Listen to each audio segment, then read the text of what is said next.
Hello guys, welcome back to my channel. So in this video today we are going to learn how to transfer file from our REMnux going to our Tsurugi, or from Tsurugi going to our REMnux. So this is a follow-up video on our installation of our Tsurugi that we did last time. Okay, so now this is the second part of it. So now that's what we are going to learn today. Okay, we are going to allow SSH to both our machine, which is the Flare, the REMnux, and also our Tsurugi. And when we're done with that, we are going to learn how to SSH from these different machines, and then how to send file, for example a malware simple that we are going to send from our Tsurugi to our REMnux. Okay, that's what we're going to do today. Okay, now that we are here in our virtual box, what we want to do first, we want to make sure that our pfSense is on. And when we're done with the pfSense, we want to make sure that Tsurugi is on, and also REMnux is going to be on, and Flare also will be on. Okay, so now let's go ahead and turn on our pfSense.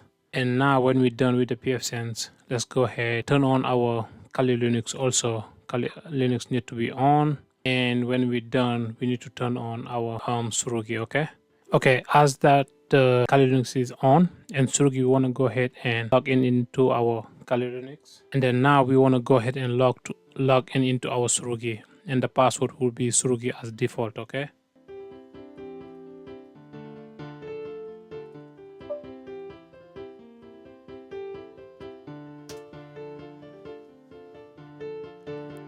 okay, now that we are done here, let's just wait a bit, and the Tsurugi is up. Okay, so now the next step will be to open our terminal here at the Tsurugi. And now when we open the terminal, we want to double check our IP addresses. Okay, so let's just go ahead and double check our IP address here. And to double check the IP address, you want to do this command IPA enter. And as you can see, we have our let's see, our IP address is right here. And then as you can see, it is 10.0.3.1.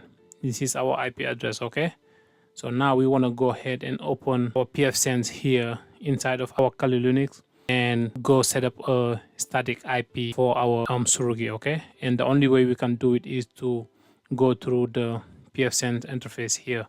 So let's go ahead there and log in. Okay, as we log in, so here this is the IP address that we need to change. This one right here. Where is it again? So give me a second here. Then let me see. Hold on a second here. Okay, so this is the one that we need to change right here. Is going to be the 10.10.10.12. That's what we need to change. Okay, and set up like a static IP for this one. All right, let's do that.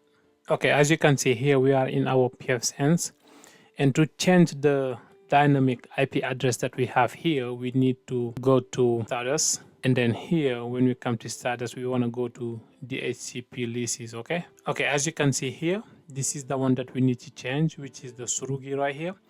So this IP address right here is the dynamic IP addresses. Okay, so now what we want to do, we want to set up a static IP address in case we're working on our home environment. There will not be any change in this IP address. That's the reason why we are changing this IP address right here.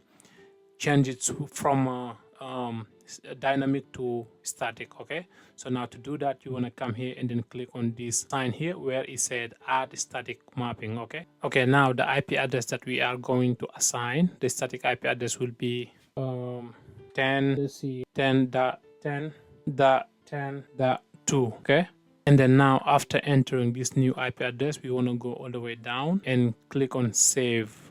And then now after you save it, you want to come here and then click on apply changes. Okay, and just wait a little bit, and then it should be coming up soon here. There you go. So the changes have been applied successfully. Okay, now that we already set up the static IP here, now what we want to do, we want to go back into our Tsurugi. Okay, let's just make it big here.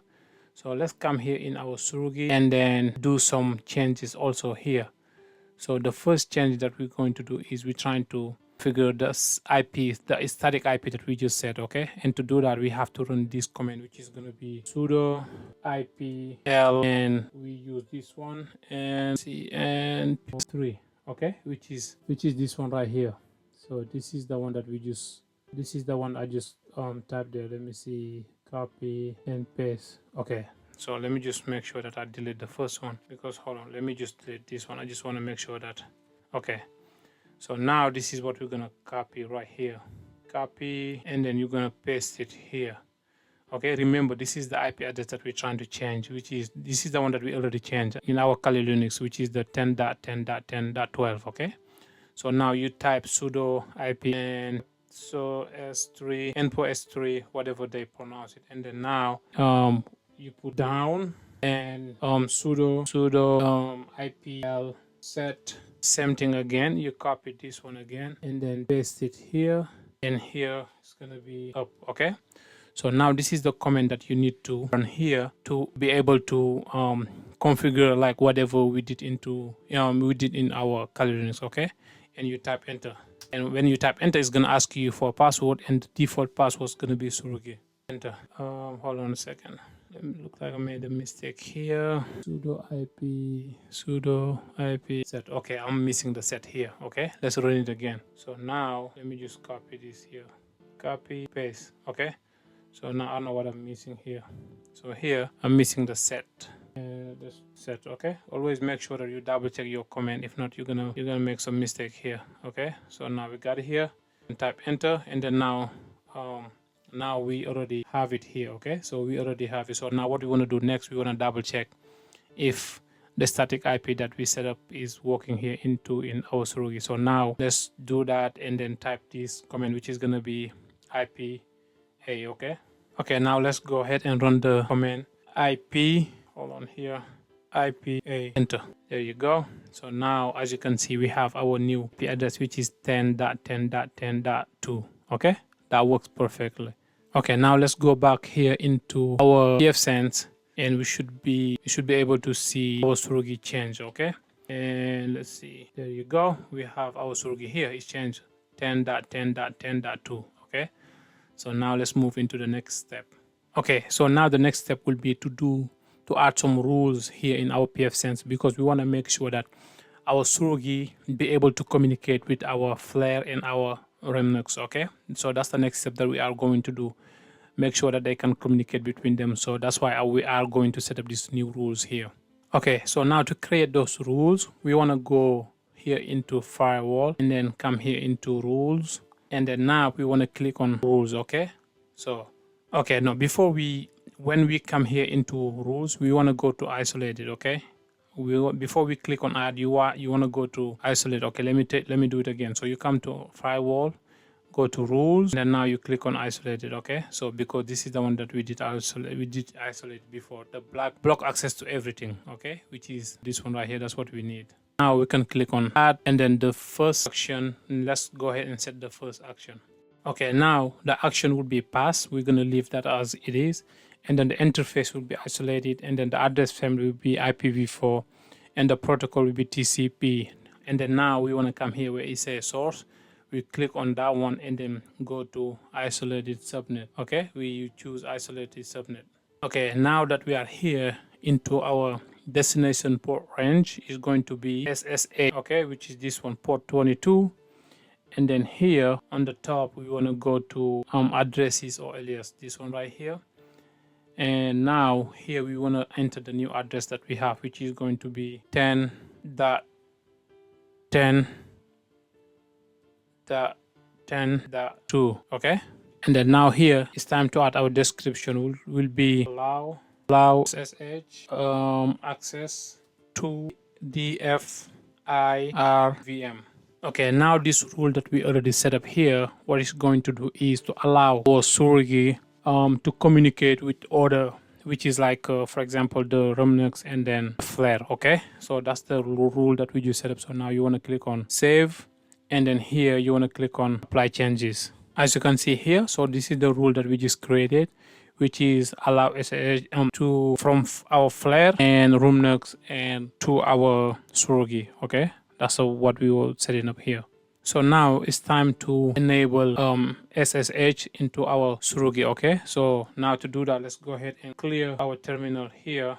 Okay, and let's double check, make sure that our SSH is enabled or not into our Tsurugi. That's the only thing that's the first thing that we are going to check, and then now from there we're going to move into the next step. Now the comment that will let us know if our SSH is active or inactive, this is the comment that we have to run. It's going to be system. Okay, sorry, it was muted. I didn't realize it was muted. But okay, so here the comment that I ran was systemctl status SSH. Okay, so this comment right here, it will show you if your SSH is active or not, and then as you can see, it is inactive. So now the next comment that we are going to run is going to help us activate our SSH here into our Tsurugi. Okay, so now the command that we are going to run to enable our SSH is going to be this one right here. So it's going to be sudo, let me just bring it here, sudo systemctl, sudo systemctl start sh, okay? And you tap enter. So now we already ran that command, right? Now we want to make sure that our SSH is working again. So now to do that again, you have to run this command right here. There you go. It's going to be system, so it has to be sudo. So it's going to be sudo systemctl status ssh, okay? And we do enter. There you go. As you can see here, our SSH is active now, okay? Okay, now that we are done with this one right here, we can just close the terminal and then restore this one, and then now let's go into our Flare. Okay, now let's go into our Flare and then go to the start button right here, click on it, and let's go to PowerShell admin. So you come here and then do right click, okay, right click, and then open PowerShell admin, and then we know PowerShell is say yes, and then now let's double check, make sure that this one right here, hold on, that we want to make sure that the SSH is enabled here also, okay?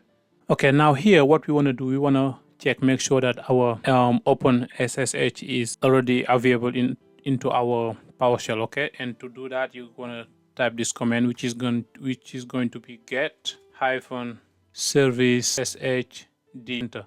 As you can see, we have it here, and then as you can see, it is stop, okay?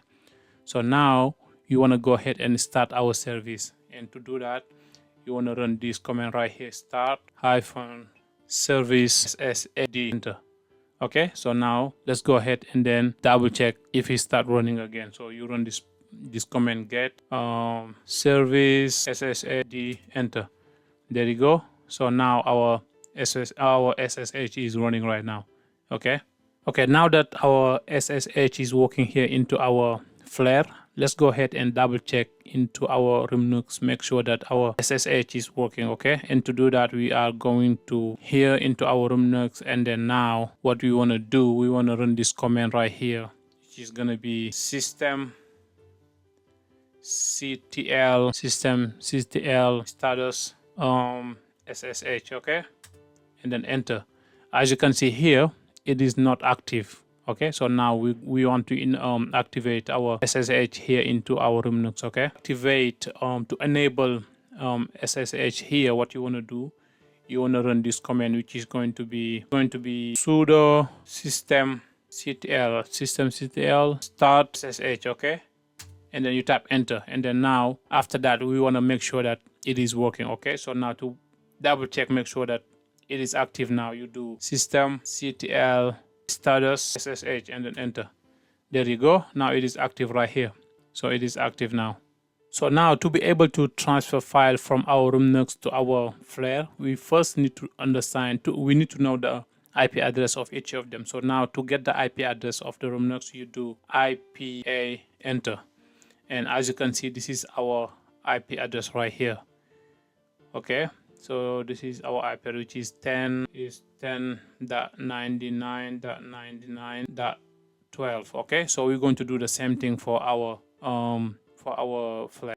So now let's go into our Flare and then get the IP. To get the IP address here, we need to type if config and then enter. Hold on a second. IP, no, it's not if config, it's going to be IP config. Okay, so now this is our IP address here, 10.99.99.11. okay, so this is Flare, and then Looks okay. So now that we know both our IP addresses, which is the Flare and then the REMnux, now we try. Let's go ahead and try to connect SSH to another one. Okay. All right. Let's do that. Okay. Now that we are here in our Flare, we want to make sure that we can log in into our REMnux. Okay. And to SSH to this REMnux, this is the command that we're gonna use. It's gonna be SSH and REMnux, which is this one right here, and our IP 10.99.99.12, and tap enter. And now he's gonna ask you for your password, and the password for the REMnux is gonna be malware. There you go. Now we are inside of our REMnux here. So if you ask him who am I, he's gonna tell you REMnux. Okay, so now we were able to SSH inside of our malware, inside of our REMnux. Okay, so now let's clear here. Okay, here we are inside of our Tsurugi. Let's go ahead and open the terminal, and the terminal is open. Okay, and let's try to SSH, make sure we can SSH to this REMnux. Okay, we do the same thing, SSH and REMnux at 10.99.99.12. We do enter, we put the password, malware, and now we are inside. Okay, so who am I? REMnux. Okay, so now let's get out, exit. Okay, we are out there. Let's clear the terminal. Now we want to go ahead and create a simple file. Okay, so the file would be, let's name it malware.txt. So it's gonna be touch malware.txt. Okay, so let's double check, make sure that our file is created, ls, and then there you go. This is our file right here, malware. So now let's echo inside of our file. Let's go echo this is this file. Let's echo this file content, and this file content malware. Okay, so this is what we're gonna echo inside of our file, content malware, and then we're gonna put that inside of malware.txt, enter. So now let's double check, make sure that we already have that one inside of malware.txt. And to do that, you wanna add malware.txt. There you go. As you can see, this file contain malware. Okay, so now let's clear. Now what we want to do is we want to transfer this file that we have, the malware, to in our REMnux. Okay, so that's the step that we're going to do. And to do that, we're going to use our command, which is going to be cp, which is going to be a secure copy. Okay, make sure that the file that we are sending is protected. That's the reason we're going to use that. Okay, and to do that, let's do cp and the name of the file, which is malware.txt, and from where it's coming from where it's going, which is our Linux, sorry, 10.99.99.12. Okay, and then now let's come here, check where we at. We are pwd, and then let's list everything we have. Let's go inside of our document. We want this document to be here. Okay, so this is the where we need it. Okay, so this is what we're gonna take and then put it down here. Okay, so it's gonna be, hold on here, it's gonna be home, REMnux, and documents. Okay, so now this is where we want this file. Okay, so which is gonna be here. Okay, so now let's try to transfer that. So the comment is gonna be scp malware.txt, and then we put our IP address here where we want it, which is going to be home REMnux in document. Okay, let's do now here, let's do enter. Okay, so hold on here, there is a mistake here. REMnux document cp malware.txt. So okay, so now this is the command that we want to use, which is going to be scp malware.txt REMnux. This is the IP address of the REMnux, and then this is where we want the file to go. Okay, so now after typing the command, we want to do enter.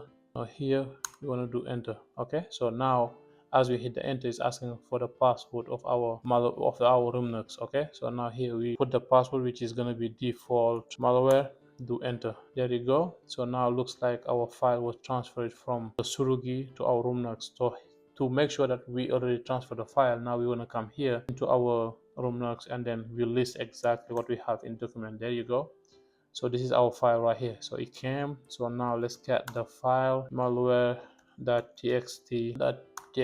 There you go. This file contain malware. Okay, so now we were able to SSH from the Tsurugi to our REMnux, and we were able to SSH from our flare to our REMnux.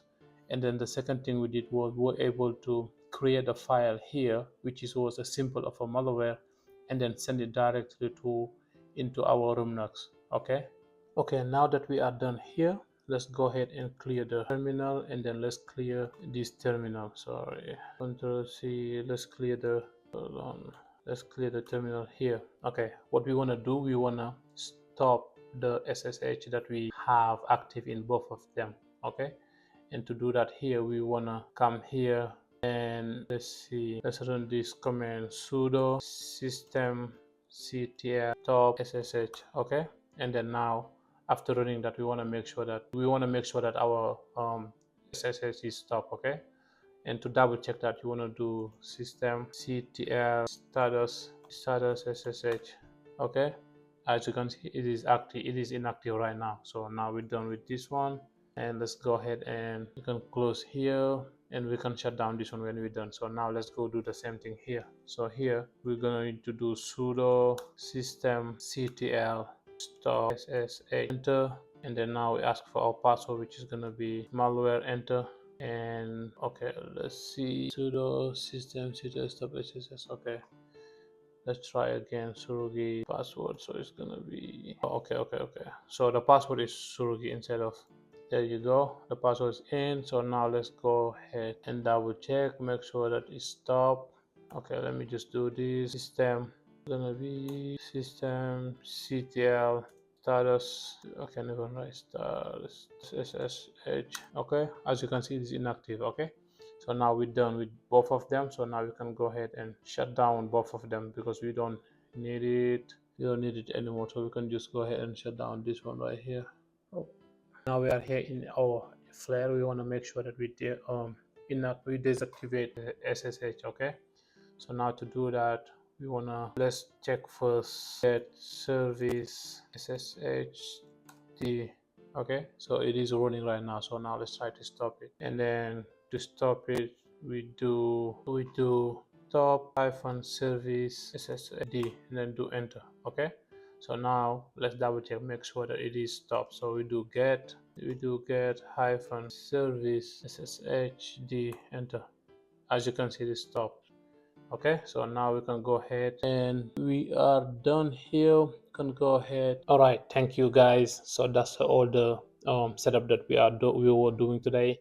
So we learned a lot, which is how to SSH into a different machine, and then how to transfer files, and then how to activate our SSH in case it's not activated, and also how to deactivate our SSH. Okay, so now make sure that you deactivate your SSH whenever you are done. Okay, so thank you for being here today, and thank you for watching, and please don't forget to like, comment, and subscribe. If you have any question, please feel free to reach out, and thank you, and see you guys into the next one.